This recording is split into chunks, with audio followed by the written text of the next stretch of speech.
Sean Grady Cole.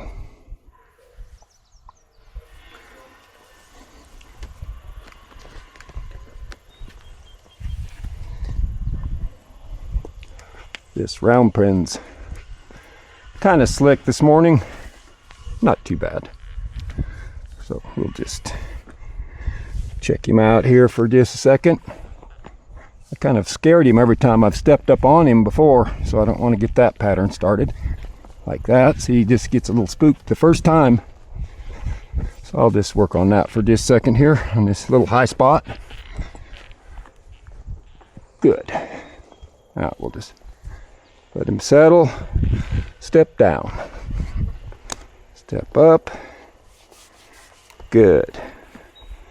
Maybe I've stopped that little pattern that I did it twice, where I got on and he got scared when I first stepped up. So I don't want that to happen or keep happening. So here I'll step and I'll step on smooth. When I get on, I'm kind of over his left shoulder and just forward a little bit. Just because that's just where I feel the most balance. Like if he was to move or go somewhere, that's where I can get my feet on the ground and not be out of balance and fall down or something. Now this is his third ride. Good, and he walked off real nice that time. I'm just going to try to make this a non-eventful ride. I'll throw this halter rope. We'll go to the right. Good, and you can just take a few steps there. This is real good. This pen's kind of slick this morning, so that'll cause me to try to keep him at a walk and calm, and like had the other horse in here the other times when I rode him, or had somebody in here, and so when the other horse would get to going, he'd get to following, and that would create lots of movement, and then he'd get kind of scared.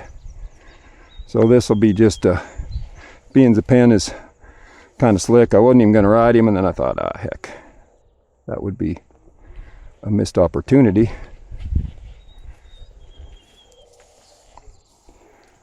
Back to the old girlfriend thing. If you miss an opportunity, it might never get it again, or it might take a long time.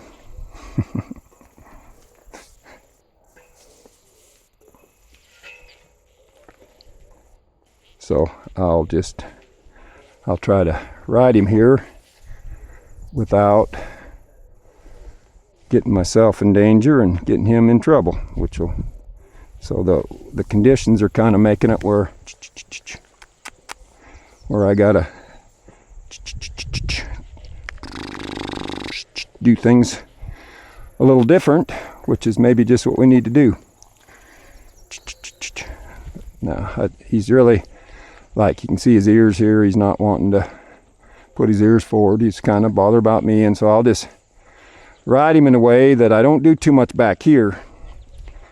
Like in that, if I just try to really get in sync with him and not cause his body to have to do anything different than if I wasn't here, then he can put his ears forward and look. But if I'm doing too much back here, then his mind has to come back with me. Or even if I'm riding wrong, like if I start using my legs or if my body's, I'll let him stop here. I'll just quit riding. He should stop here in a minute. I'll just put my weight kind of heavy in my saddle.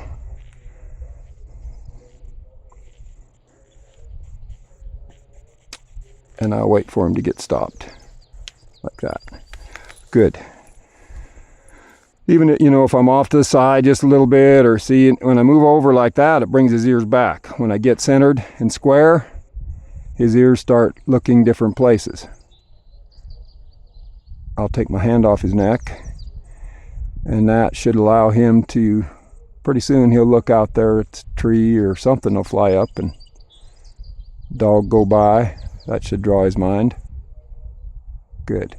See, then that's what I need. He needs to go away from me and then come back to me without getting afraid. Okay, now I'll just ask him to go out this way a little bit, and I'm leading him off his back again. Start his front feet, let his hind feet come with him. Now he's going to go to the right, so I'll go ahead and throw my halter rope. Just go there. Good. See, now his ears are starting to play forward. I'm going to throw this halter rope. Try to keep him changing. I'd like him to change without stopping. And change means change eyes, which means change side of his brain. So here I'll go again. Try to keep him moving. That was better. You might not have been able to feel it, but he just kind of kept moving forward through the whole thing. Again, I'll try to, now this time, see, he has a little, there, he made her. He has a little more trouble going this direction. As far as switching and keeping walking like this way, he's pretty good. He can do it. See, he made her all the way. Now let him kind of get out to the center. My yellow horse is in the barn eating hay.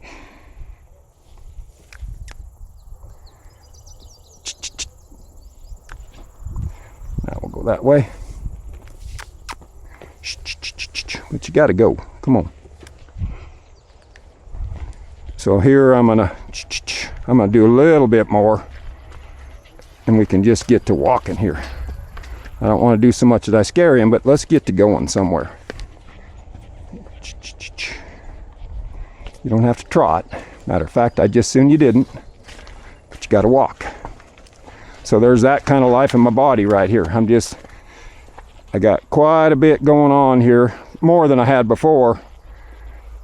Just keeping him moving away from that energy. There comes old Yeller. Now I'll go ahead and just put that over, let him come back to him.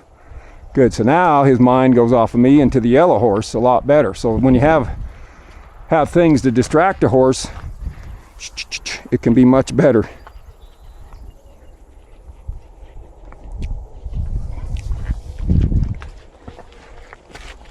See, like if I had a round pen here that had walls, 6 feet walls or 10 feet walls that were there, you couldn't see anything out. To me, that would be that would make it much more challenging, because the horse wouldn't be able to see anything outside, and then you would have nothing to take his mind off of you. And if he's afraid of you, he would never have to get enough courage to look somewhere else, because there's anything else to look at. So this is great. I think it's wonderful to have other horses, dogs, even though I don't like them dragging on their tail as much as the dogs like it. This horse, the cattle, all these wonderful things that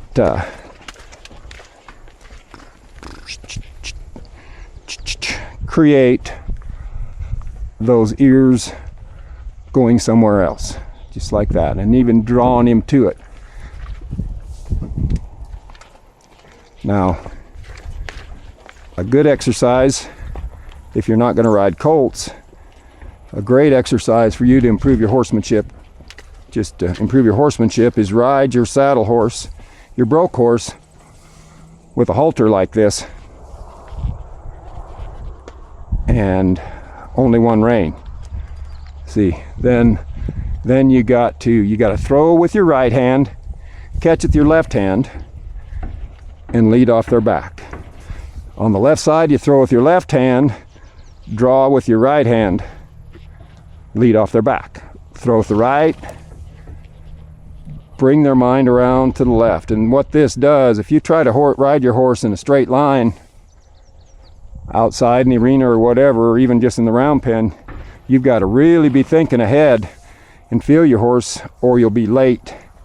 Like if I want him to walk straight around this pen, I got to be anticipating things just so I can keep him going straight. Now I better pay attention to not getting him on the buck too. Good, but see, here's what you got to do is you got to get real good with both hands.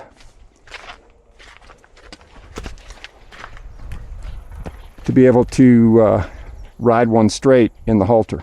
Good. Ooh, he's getting soft, see? And that throwing of the halter rope, like if you want to soften a horse up, if you'll throw this halter rope here and take it and draw them to the side, because they can't resist there. Like you're not pulling back on them. They can't brace with their neck muscles. It's the side muscles, and that's how they get real soft. Softer than just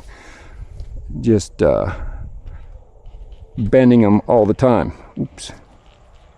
Because there's like here, he's on the left, there, and now he's anticipating and getting soft to the right already.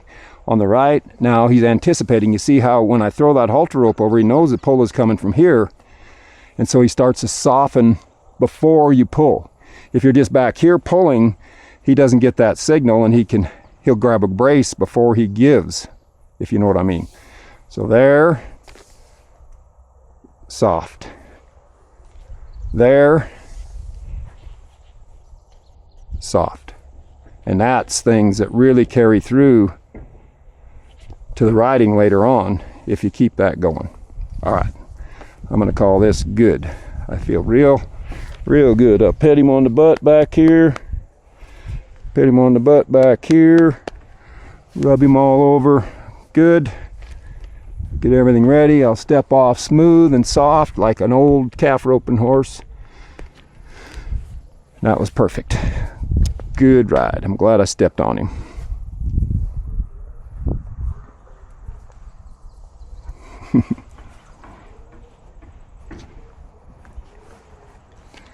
Got to find my camera to shut it off.